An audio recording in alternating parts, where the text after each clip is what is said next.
The different battle mechs you can pilot all behave a little differently. You've got your fast, light scout mechs like your Jenner. They're really quick, they can get really far, but they can't take quite as much punishment, so you have to be careful when you get hit and what kind of position you put yourself in. There's the larger ones like the Atlas, which is your big, huge weapon build. It's got like one of everything and it's impossible to kill. You got to be really aware of which type of weapons do what during the battle. Energy weapons generate large amounts of heat, and when your mech approaches critical heat levels, it will automatically shut down. When you're shut down, you cannot fire back, you cannot move, you can't do anything until it decides to power back up after cooling off. Now, this is something that you can take care of in either the mech lab by adding more heat sinks, or you can take advantage of our weapon groups, so you're not firing your lasers non-stop.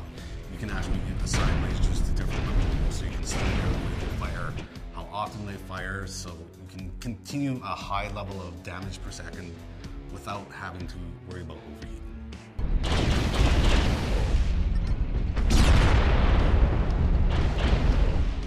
One of the other important things first time you step in the game is you notice you're in the cockpit of this giant walking war machine.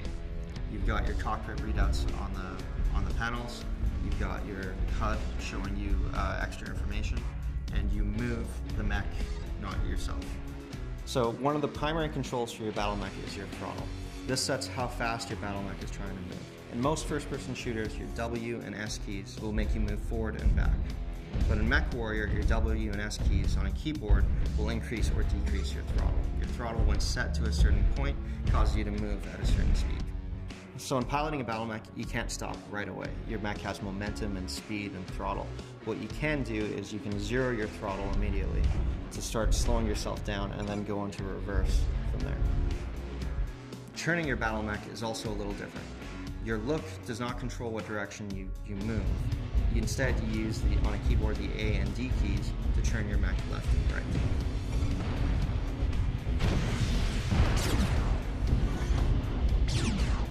There's a couple of advanced pieces of functionality to your battle mech. You can hit the C key to center your torso and regain your orientation at any time.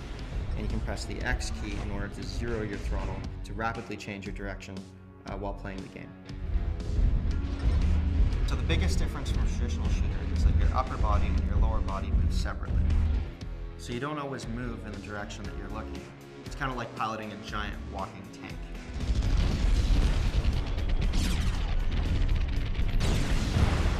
The one thing we're doing differently with MechWarrior Online that hasn't been done in any other MechWarrior games is the dual reticle aiming system. What this allows you to do is aim your torso and your arms separately from each other. On the HUD, the circle indicates where your arms are aiming, and the crosshairs indicate where your torso is aiming. The circle moves a lot faster than the crosshairs, letting you basically aim at things before your torso can actually turn to reach them.